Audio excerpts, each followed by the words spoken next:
So Freud obviously warned Jung against what he called the black tide of occultism. Right, okay. I am the black tide. Sorry, just waking you up. So we're kind of at the end of the day, excuse me, not to the end of the day, the end of the morning. So just, I want to make sure everyone's awake. So let's all stand up real quick. And just to give you a little breather, just shake out for half a second. I promise no exercise. Yeah, we're just going to shake out real quick. Wave your hands up in the air and do this a few times. I just want to make sure everybody's present at the seance, right? Okay, thank you. Hypnotizing us or dehypnotizing? That's for you to decide. So Freud obviously warned against the black tide of occultism, but I'm from California, we like to surf.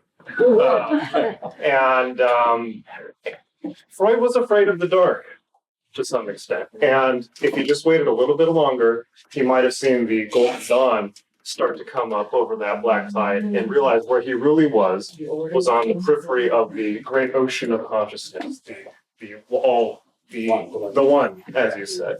And we also know how Freud felt about the oceanic feeling, but some of us are learning to swim and finding that there's great treasures out there in the vast ocean of transpersonal consciousness. So just a bit about myself. I'm a working journalist. I have no academic credentials whatsoever, but I published many books about magic. And for the last 16 or 17 years, I've essentially used myself as a human experiment in a human laboratory where I very purposefully have gone through not just the Western magical tradition, but Buddhism and Hinduism and all of these systems, essentially, that say if you do these steps, certain results will occur and you will have mystical experiences. So I've used myself as a human laboratory to do that non-skeptically in the moment, but then to come back and analyze what happened and integrate it within a greater understanding without becoming lost in wishful thinking, right? So that's led me to some pretty strange places, and but that's what I want to. My purpose for my short talk this morning is I want to share with you the occult side of psychoanalysis and the occult, and how I see the world, and what I've learned from all of that. I also have a background not as a therapist, but having undergone Reichian therapy for 4 or 5 years. So, and understanding how those two, how the therapeutic experience and how the occult experience overlap. Are you talking about Wilhelm? Or Wilhelm.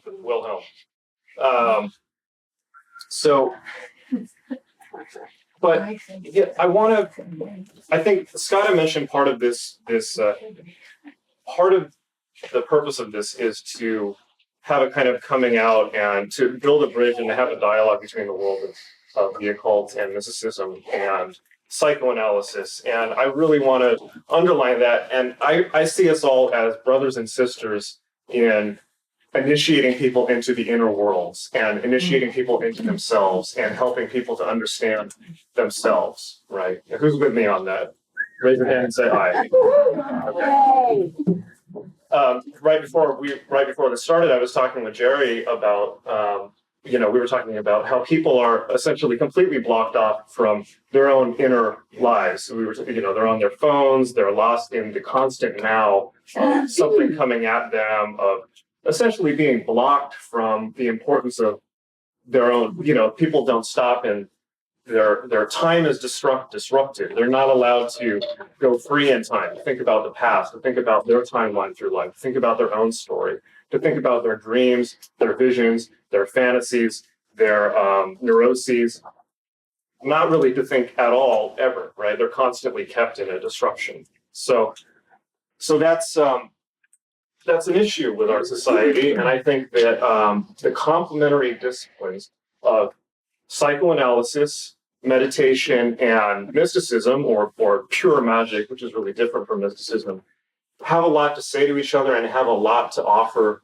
to an increasingly pathological world. So I'm very happy about this chance to have a dialogue and come together on that. All of these things are pathways of healing, of self-exploration, of self-integration. But I wanted to maybe put some slight differentiations between them. I think that psychoanalysis, a very basic description of it would be bringing the contents of the unconscious into the conscious through the lens of the therapeutic relationship. And meditation is kind of doing that as an individual with no external foil whatsoever. Is kind of sitting and letting the contents of the unconscious raise into conscious awareness and addressing them and working through them one by one.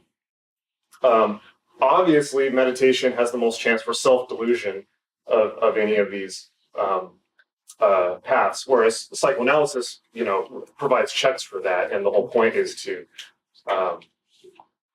drop delusion, essentially. Magic is something else entirely, and a lot of people have been talking about parapsychology and spiritualism. Magic is actually not associated with those things, so I want to clear that up.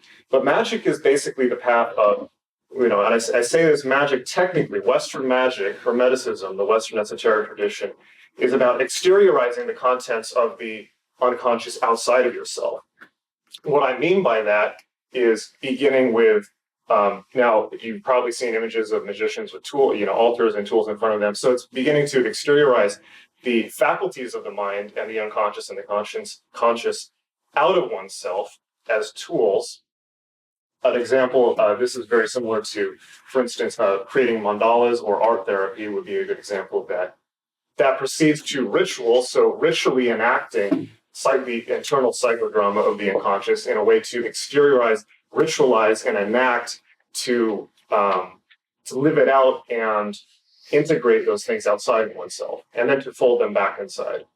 That extends to, once there's a heavy degree of integration achieved with the individual practitioner, that extends to pushing the practitioner's will outside into the world to engage with the greater reality and basically to spread one's own integrated reality to others around them. Finally, one of the ultimate levels of magic, and I'm sure this is going to raise some eyebrows, is what Crowley called the oath of the abyss, which is to essentially to take an oath to say that you will interpret every phenomenon around you as a direct dealing of God with your soul. That means everything. Now, obviously, this is induced schizophrenia, but this is the ultimate level of integration with the world. And but that's really what the path of magic does. Magic is about a breaking down of the boundary between self and other completely. It's about, and it's exactly what you were saying, right? It's a breaking down of the idea that I'm an isolated individual and the world is outside of me and I'm alienated from it. I have no say in it. I have no agency. I'm a subject, a passive subject, or even a victim of the world. It's breaking that down totally and saying, I and the world around me are the same thing. They're both manifestations of one phenomenon.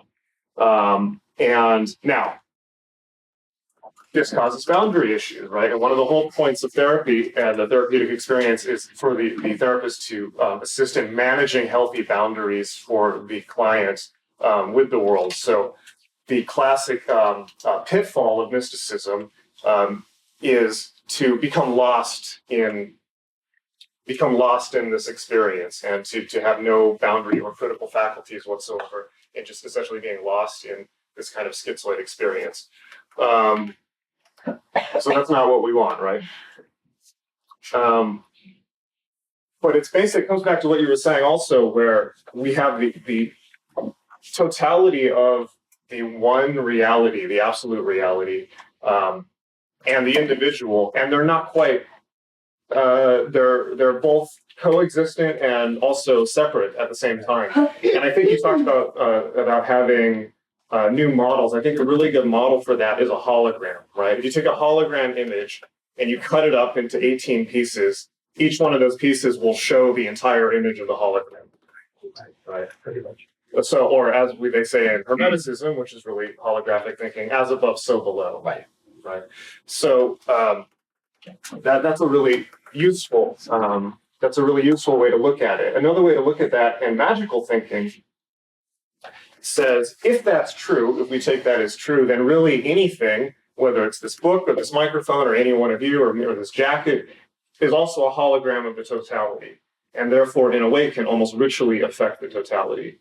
Now, if you go back to medieval grimoires and the old texts of magic, when people were studying this stuff practically as a science before the Enlightenment clamped down on it, essentially, and for good reasons, in some cases, to our great loss in other ways.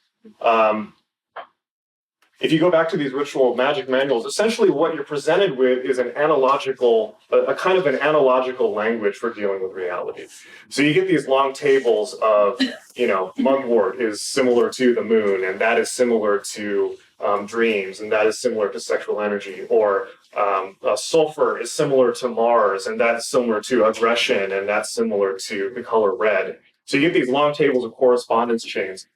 And what that really is understanding connections between things in the world and making analogical connections between things. Now, if you continue along that path of thinking, then you get things like the classic models of sorcery, right? Where essentially, if you make a model of somebody, that therefore you can affect them by doing things to them. This is kind of a pre-rational model of magic. If I make a model of, George W. Bush and I stick a pin in it, then he'll have a bad day that day, right? Now, what is this? This is positing a connection between things. And again, it's this holographic model of a piece of something contains the whole. A piece of something is somehow connected to everything. This is pre-rational, right? And it's actually, obviously, in the Piaget stages of development, there's a stage that children go through at age 7 or something, which is called magical thinking, in which they think this way, and in which they think about essentially superstition, which they make connections between things. They think things are connected. If you step on a crack, you'll break your mother's back, all of that, right? And obviously that's something that needs to be grown out of. But this is kind of, that level of psychological development is reflected in history as that kind of grimoire type thinking, of this kind of pre-rational magical thinking, of superstition, this kind of voodoo idea. Now, has anyone in the room read Ken Wilber? Lots of people. Okay, good. Raise your hand higher. Very good.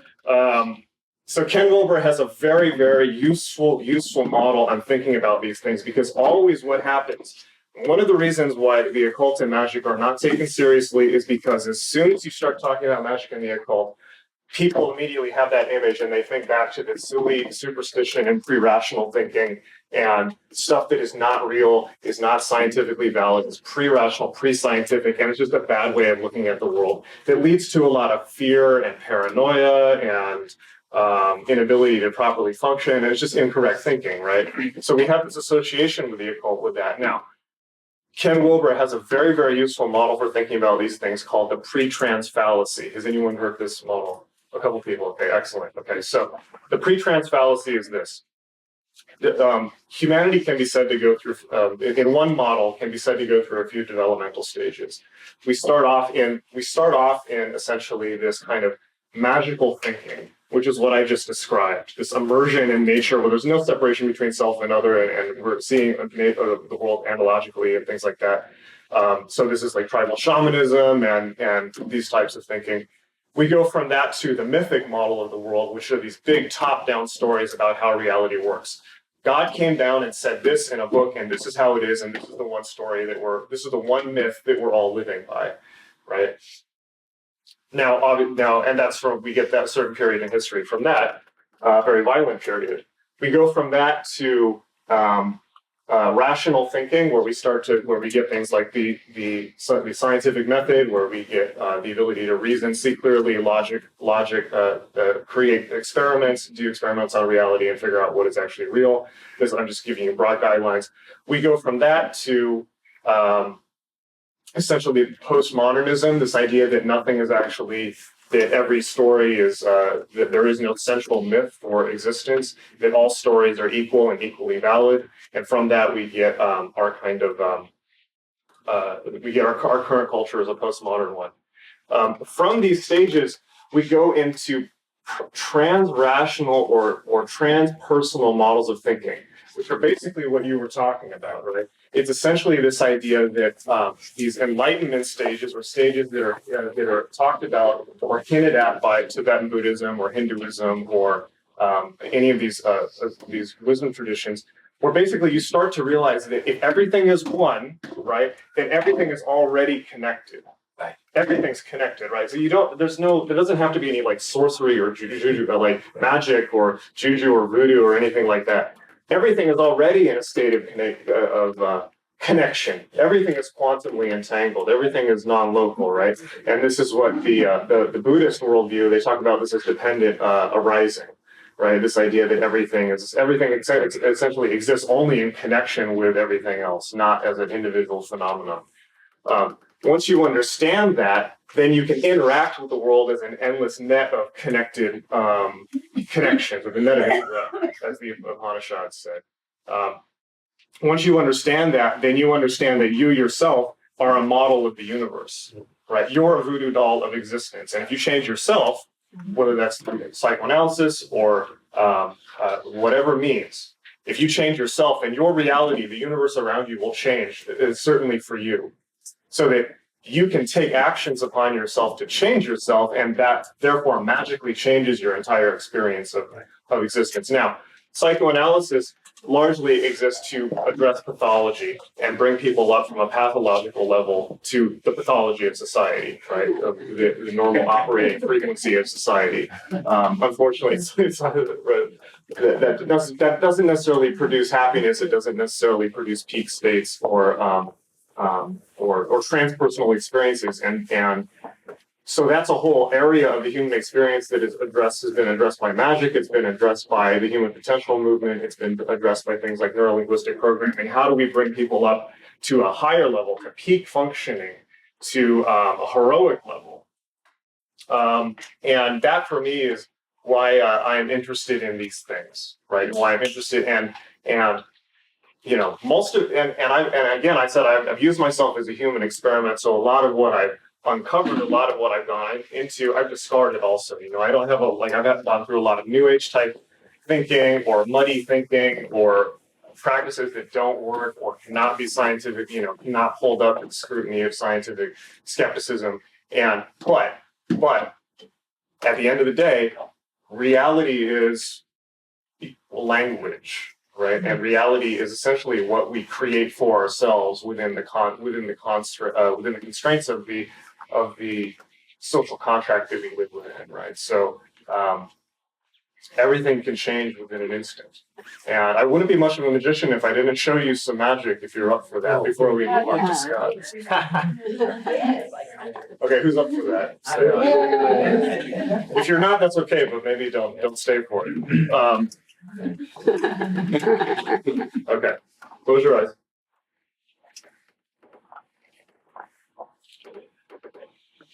And right now, I want you to go to the most comfortable place in the world. And you know where that is. You know how to find it. You're seeing it right now. You're feeling it. It's a place that you can go that gives you total relaxation, total freedom, total bliss, where you are truly yourself, your authentic self, your real self. Feel that relaxation. And if you can, I'd like to invite you, if you will, to deepen that relaxation. That's right. Deepen that bliss. Deepen that sense of freedom.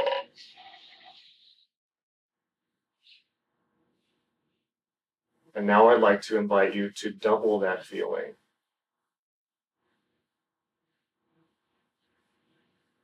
Even deeper. And double it again.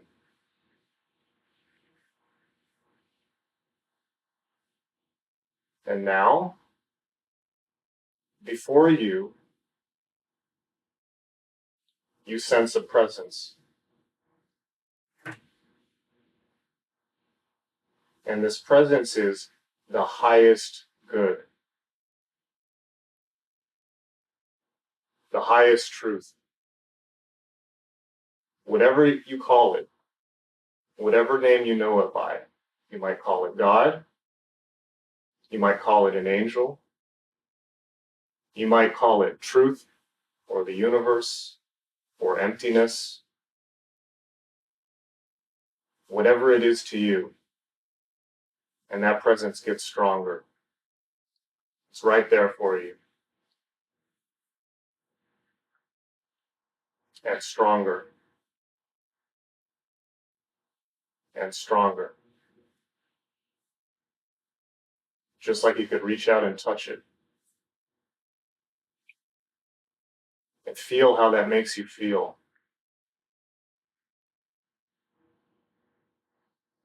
Feel how you're breathing in its presence.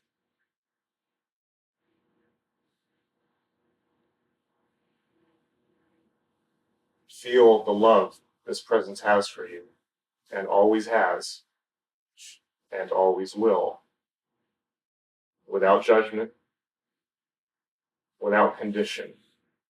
It's always there.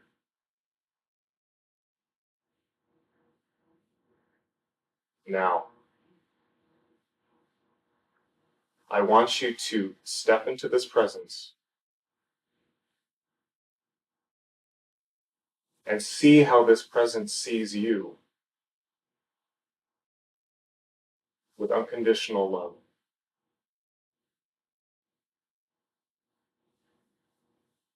Feel how that feels.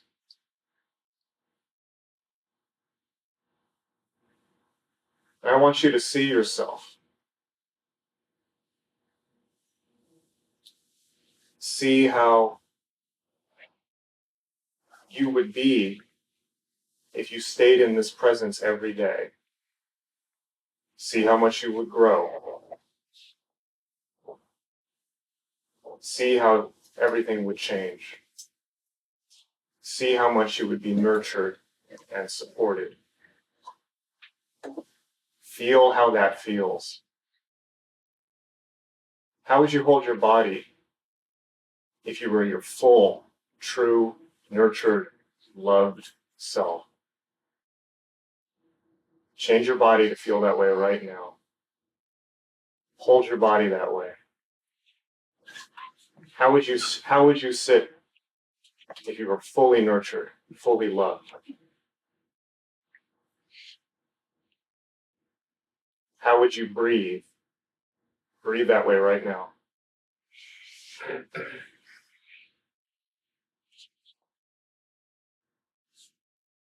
What could you do? What could you become?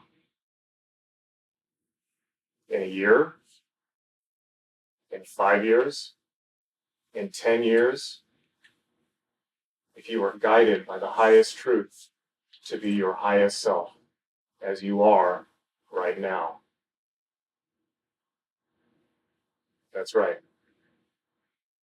That's right in front of you. Step into that person and fully become them. Hold your body like you would if you were that person, if you will, right now. And double the feeling you're feeling right now. All these positive feelings, all these good feelings, double them. And double them again. And double them again. And just when you think you can't take any more, double it again. And now, reach out with your right hand and touch your heart.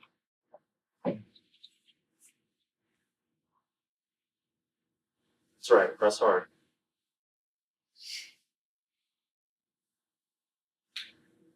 Good. You can let go now. Open your eyes slowly. So magic is just a way of changing the stories that we tell ourselves, but not just the stories, but our bodies. And understanding that everything is only what we make it. And everything is up for grabs. And that we don't have to take it, except the stories that are put on us by other people, whether that's parents or society or reality. But that we must become fully integrated, not only with our own past, but our future, with our highest selves. Now touch your heart again. How's that feel? Okay. So that's what magic is to me. How do we be our best? How do we achieve higher heights for the human race? And how do we evolve for ourselves? And then how do we bring that to serve the people around us? One more time, touch your heart. And then questions. Yeah, It was one, reminds me of one thing I didn't touch on too much, but it's too much stuff. We live in an observer-dependent universe, Yes. which means the questions we ask determine the answers we get. Yes. So you just Absolutely. gave us certain questions to ask, and then we get certain answers. If we can remember that, then you take much more control. Asking you shall receive. Yes, yeah. But Questions it you depends ask what you determine- ask. Yeah, but the question, how you set up the question determines the world you're going to live in. Yeah, I absolutely agree with that.